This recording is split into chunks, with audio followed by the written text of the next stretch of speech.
জায়গায় উপস্থিত হয়ে আমাদের বাংলাদেশের মানুষের কাছে যে বার্তাটা সেটা আমাদের যাওয়া দরকার। আমি প্রথমেই আজকের এই অনুষ্ঠানের সম্মানিত সভাপতি অন্যতম প্রধান অন্যতম অতিথি মুক্তিযুদ্ধ বিষয়ে মন্ত্রণালয়ের দায়িত্বপ্রাপ্ত মন্ত্রী জনাব মোহাম্মদ আজম খান, প্রতিমন্ত্রী অতিথি সদস্যবৃন্দ এবং আমরা যে কথাটা বলতে চাই, আপনাদের এখানে তেলিয়াপাড়া ৭১-এর মুক্তিযুদ্ধ কোন চায়ের টেবিল থেকে আসে, ৭১-এর মুক্তিযুদ্ধ কোন ভাষণ থেকে আসে, ৭১-এর যুদ্ধটা হয়েছিল রণাঙ্গনে, শত্রুর বিরুদ্ধে আমরা মুখোমুখি লড়াই করেছি। আর এই লড়াইয়ের কথা নিয়েছিল যারা নিয়েছিলেন তারা মুক্তিযুদ্ধের আমাদের জাতির কত স্মরণীয় ব্যক্তি। আমাদের এখানে স্থানিত হয়েছে, আমাদের এখানে এখানে ঘোষণায়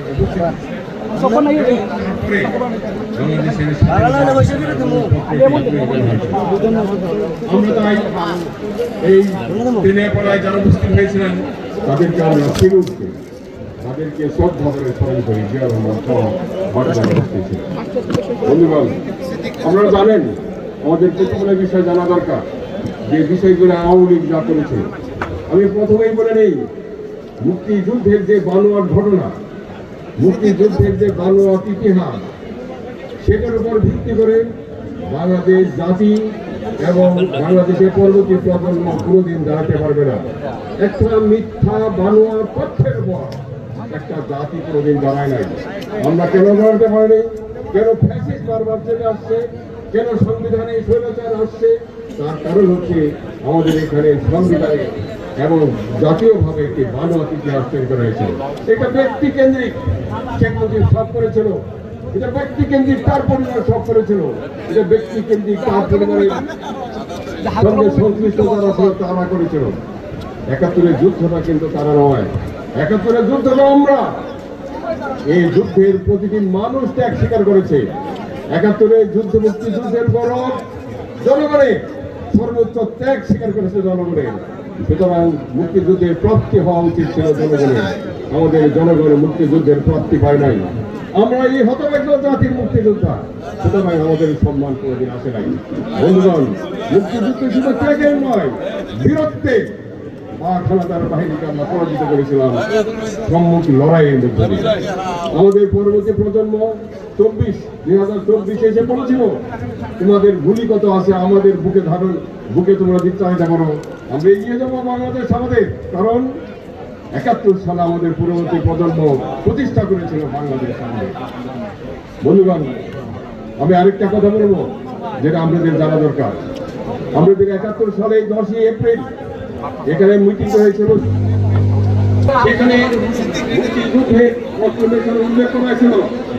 পাকিস্তান থেকে আমরা কেন স্বাধীন হয়েছি তার 3টা ভিত্তি ছিল।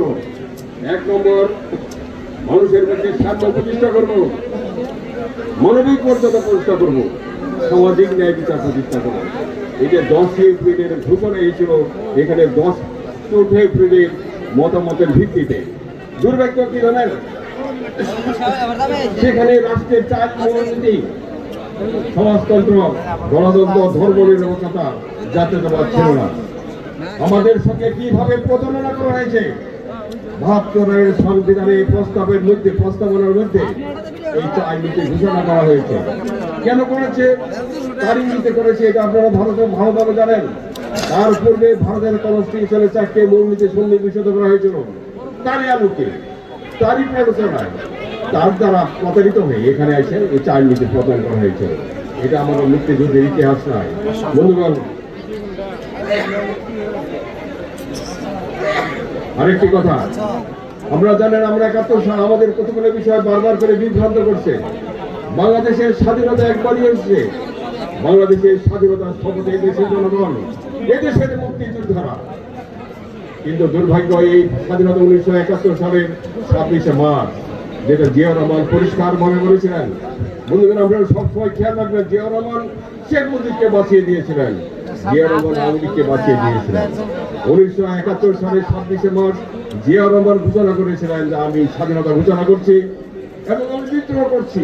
সারা পৃথিবীর মানুষকে, গণতান্ত্রিক শক্তিকে বলছিল আমাদের সমর্থন করেন, আমাদের সব ধরনের সহযোগিতায় আমাদের স্বাধীনতা নিশ্চিত করেন। তারপরে তিনি আরেকটি কথা বলেছিলেন, যে কথাটি তিনি শেখ মুজিবকে বাঁচিয়েছিলেন। শেখ মুজিব মুক্তিযুদ্ধে ছিলেন না, শেখ মুজিব সারেন্ডার করেছিলেন। জিয়া রহমান শুধু একটি ঘোষণা দিয়ে শেখ মুজিবকে ফিরে এনেছিলেন যে আমি মুক্তিযুদ্ধের মহান নেতার পক্ষ থেকে স্বাধীনতা ঘোষণা করছি। সেদিন যদি এই ঘোষণায় শেখ মুজিবের নাম না আসতো, শেখ মুজিবের স্বাধীনতার ইতিহাস থেকে হারিয়ে যেতেন। কিন্তু আওয়ামী লীগের সেই কৃতজ্ঞতা বদলায়।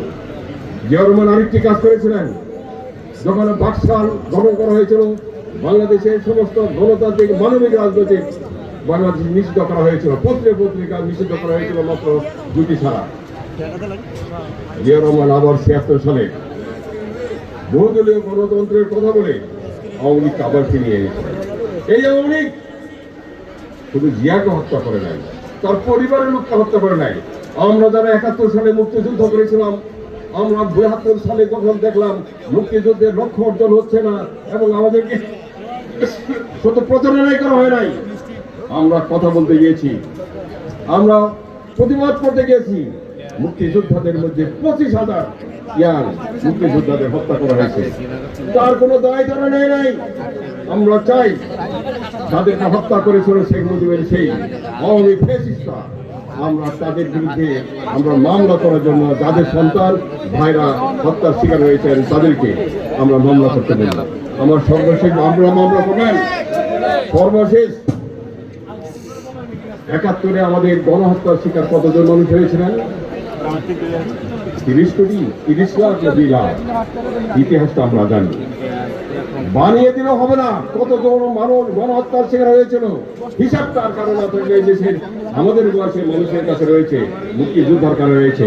আমরা চাই 71 সালে গণহত্যার শিকার কতজন মানুষ হয়েছিল তার একটা সঠিক তথ্য জাতির সামনে উপস্থিত করতে চাই। আমরা আরেকটা চাই, আমাদের মা বোন কতজন পাক হানাদার বাহিনীর কাছে নির্যাতিত হয়েছিল তার একটা হিসাব আমরা জাতির কাছে তুলে দিতে চাই। বন্ধুগণ, আমরা যেটা চাই, আপনারা জানেন আমরা স্বাধীনতা অর্জন করেছে 26শে মার্চ। ফ্যাসিজম বাংলাদেশে অবস্থান করছে, ফ্যাসিস্টের উচ্ছেদ করেছে খুব বেশি। এটা হলো ফ্যাসিবাদ উচ্ছেদের দিবস হলো 5ই আগস্ট, আর মুক্তিযুদ্ধের বিজয়ের স্বাধীনতার দিনটি ছিল 26শে মার্চ। ভুলিয়ে লাভ হবে না। আপনারা আরেকটা জিনিস জানেন, যারা ছাত্র, ইতিহাস কোনোদিন গণহত্যাকারীদের মাফ করে নয়। জালিয়ানওয়ালাবাগের হত্যা ভারতবর্ষের বনাম অথবা ফরাসির প্রান্তরে যাদের হত্যা করেছে তাদের কোনোদিন ভারতীয় এই মানুষগুলো ক্ষমা করে নেয়। আমরাও 71 সালে যারা গণহত্যা চালিয়েছে, আমাদের মা বোন ইজ্জত দিয়েছে, আমরা তাদেরকে জাতি হিসেবে কোনোদিন ক্ষমা করবো না। ক্ষমাযোগ্য অপরাধ করেছে, রাষ্ট্রের ক্ষমতা তাদের হাতে যদি দেন, আবার অপরাধের একটি রাষ্ট্র প্রতিষ্ঠা হবে। এই আহ্বান জানিয়ে বাংলাদেশ মুক্তিযোদ্ধা সংসদের কেন্দ্রীয় কমান্ড কাউন্সিলের পক্ষ থেকে এবং আমার নিজের পক্ষ থেকে, সারা বাংলাদেশের মুক্তিযোদ্ধাদের পক্ষ থেকে আপনাদের শুভেচ্ছা, অভিনন্দন। আপনারা বেঁচে থাকবেন তেলে ভরা গৌরব নিয়ে। সবাই ধন্যবাদ। সবাই